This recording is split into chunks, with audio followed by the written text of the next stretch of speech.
Maud Descamps, Béatrice Benoît-Gonin, quelle chance. Avec Maud Descamps, on va décrypter l'actualité. Aujourd'hui, on va parler de ce qu'on appelle les GAFA. Ah, bonne question. Alors ce soir, France 2 leur consacre une soirée avec la diffusion d'un documentaire. Google, Apple, Facebook, les nouveaux maîtres du monde. Alors Maud, les GAFA, donc je viens de le dire, Google, Apple, Facebook et Amazon. Sinon, il va nous manquer le A. Sinon, il nous manque une lettre de l'acronyme. Bon, c'est bien ça. C'est bien ça, mais en fait, on peut en ajouter d'autres. Généralement, on ajoute également Microsoft. Du coup, ça devient GAFAM.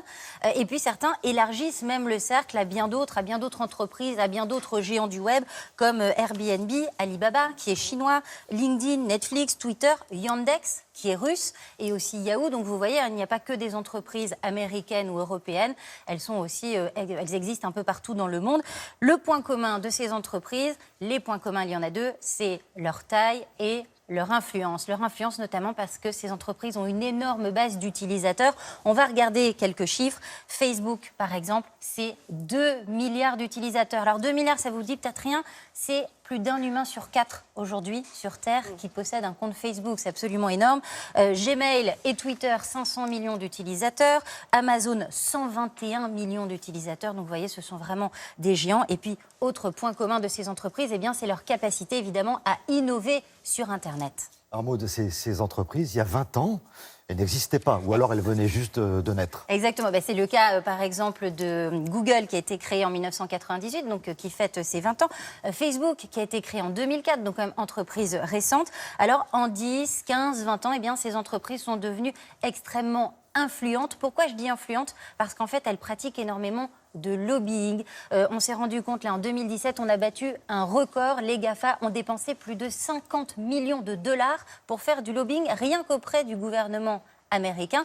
En Europe, on n'échappe pas non plus à ce lobbying. Microsoft et Google ont dépensé cette année 5 millions d'euros auprès de la Commission européenne. Alors justement, vous parlez de puissance. Cette puissance, elle inquiète en Europe. D'ailleurs, l'Europe veut taxer ces géants. Exactement, avec la France en tête de file, notamment Bruno Le Maire, qui la semaine dernière était au Parlement européen. On souhaiterait mettre en place donc une réglementation.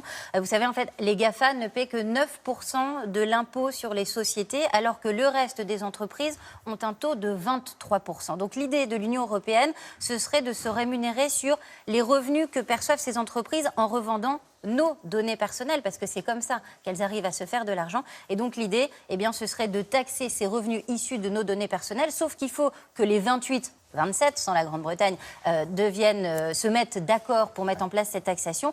Mais il y a certains pays qui ne sont pas d'accord parce que certains pays ont les sièges sociaux de ces entreprises chez eux. Et je pense évidemment à l'Irlande qui n'est pas du tout pour la mise en place d'une taxe. Alors là, vous évoquez la vente des données, donc de nos données. Moi, je trouve ça plutôt inquiétant. C'est ce qui fait polémique d'ailleurs. On l'a vu récemment avec une très grande audition du patron de Facebook. Exactement, Mark Zuckerberg, donc, qui a été auditionné par le Congrès aux États-Unis parce qu'il y a eu le scandale Cambridge Analytica, donc les données de 87 millions d'utilisateurs de Facebook qui ont été récupérées par une entreprise extrêmement puissante dans le milieu de la politique proche de Donald Trump. Et donc, Mark Zuckerberg a été auditionné à ce sujet et on a appris tout simplement que nous, utilisateurs, eh bien, nos informations personnelles n'étaient pas protégées. Alors, il y a une réglementation qui a été mise en place suite à cela. C'était au mois de mai. Ça s'appelle le RGPD. C'est un peu barbare, mais c'est le règlement sur la protection des données. Donc, ça permet d'en savoir un petit peu plus. Et vous avez peut-être remarqué ça quand vous allez sur Internet maintenant. Quand vous cliquez, il y a un petit onglet et on vous demande d'accepter les conditions d'utilisation. Ouais. Donc ça, c'est une avancée. Il y a un petit peu plus de transparence. Sauf qu'on se rend compte quand même, là ce sont les premiers retours qu'on a sur ce RGPD, eh bien que si vous ne souhaitez pas accepter, si vous ne voulez pas que vos données personnelles soient utilisées, eh bien là ça devient vraiment obscur, il faut aller décocher plein de cases, bref, c'est pas vraiment transparent pour l'utilisateur. Donc il y a un mais c'est un gros mais. Voilà. C'est exactement, c'est le gros mais, tout à fait, c'est que tout n'est pas encore tout à fait aussi transparent qu'on le souhaiterait. Merci beaucoup, voilà, on en sait un tout petit peu plus sur les GAFA et rendez-vous ce soir donc sur France 2 pour voir un documentaire donc, qui leur est consacré.